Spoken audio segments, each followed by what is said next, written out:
Hello everybody, my name is TheaterThrash935, and I just got home from watching Superman 2025. Now here's the thing about Superman. See, unlike Marvel, I know absolutely nothing about any DC movie, or any DC character, the comics, nothing like that. So when I went into Superman, I was basically a beginner, because all I knew about Superman was that he was Superman and Kryptonite killed him. That's all I knew. And going into this movie, it's made by James Gunn. He made Guardians of the Galaxy. Those are some pretty good movies. I recently just watched Guardians of the Galaxy 2 for the first time in about a decade. Gotta say, it was a really fantastic movie. And Superman, not quite as good as that movie, but still very good. It's still a very good movie. See, at the start of the movie, the movie didn't have me at the start. The very beginning of the movie is very clunky. It feels like nothing like the rest of the movie. It is not great. I think the main thing it fails at is the exposition. It is so hand-fisted in its execution, and it is terrible. Those first 30 minutes versus just the beginning aren't very good at all. I'm gonna be completely honest. Like, there was a scene in the very beginning of the movie. Superman goes to his fortress. I think it's called the Fortress of Solitude. Could be wrong on that one. He goes there and he's talking to the robots. He's talking to the Superman robots that I believe he himself built or had built for him. These are robots were specifically made for assisting Superman. And in the opening scene, the robots explain to Superman his own backstory. And I get, as the audience, we need to know this, but really, that is a terrible way to convey your main character's backstory, is just with characters explaining it to them. It is very ham-fisted, very clunky. It was not good at all. It really took me out of the movie. And there were a few other moments like that as well. But as the movie goes along, it gets a lot better. Like, it starts off, like, there's the opening text in the beginning that's just kind of like throwing stuff out there, and that was kind of, again, not too good. But as the movie goes along, it gets a lot better, and by the time Superman gets caught, trapped into the pocket dimension, things get really good. And something I really like about this movie is, the first hour, they introduce so many characters. You got Superman, you got the Justice Gang, you got all these human characters. What I found, something I really like about this movie, is aside from the Daily Planet characters, which I'll get to in a minute, aside from those characters, every other character introduced in the movie is plot relevant. And even the Superdog, which is really, I did not expect that at all.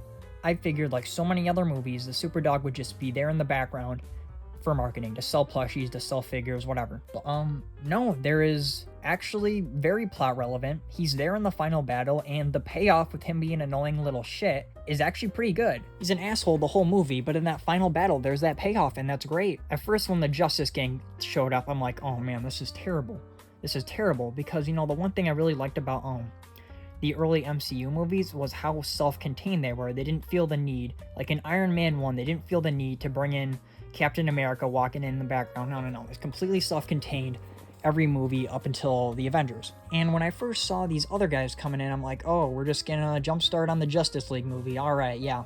Because that totally worked out last time. But no, they weren't a major focus. They were there only when necessary, and once again, had good payoff with the final battle. And I gotta say, one of my favorite jokes in the movie's not super funny. There were good jokes, but one of my favorites, actually my absolute favorite, is in the final battle when Green Lantern is in the other country, Bavaria, I think it's called. He's there, and when he's attacking the tanks, he's using giant middle fingers. I thought that was pretty funny. Alright, so I did almost forget to mention this, which is why I'm throwing it in here. The Daily Planet characters, they serve their purpose. I will say I like the one guy who has the whose ex-girlfriend was Lex Luthor's current girlfriend. I think that guy's fine. And the boss guy kind of has to be there. The characters aren't anything too special. I mean, they fill their roles perfectly fine. They're not bad. But I will say, there was this one, well, there were two. There's two characters from the Daily Planet that are in the final act. They're in the spaceship. I just don't really feel a need for them to be there. Like, there's the one guy who, like, gets sick in the spaceship, and it's like, were you here the whole time? I don't remember ever seeing this character before, and he's just there with everyone else, like he's been there since the beginning. And then there's also this girl who, like, I'm 99% sure is, like, an OnlyFans model.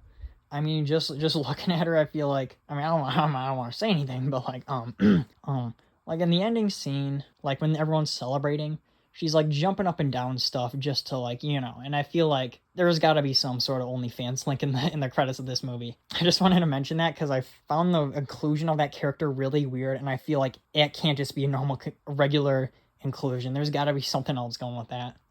So if anyone does find that OnlyFans, please let me know. Other than that though, Lex Luthor is a very good villain. I think that, I feel like in recent years, it's definitely been lost. The asshole villain, the villains that are evil for evil's sake, that's been lost. And I really like Lex Luthor because he wants to kill Superman because everyone likes Superman. There's no deeper motivation. He's literally just jealous. That's his motivation, and I like that. It's very simple, and it works perfectly.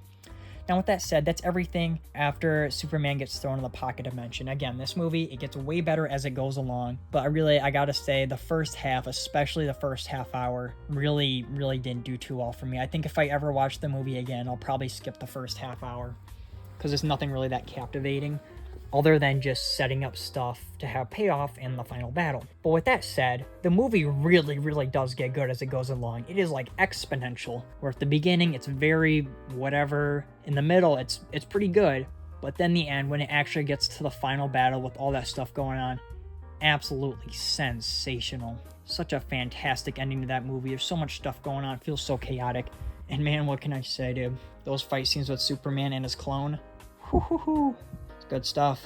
Now, with that said, this movie is very unique in the way that half of it's whatever, the other half's great.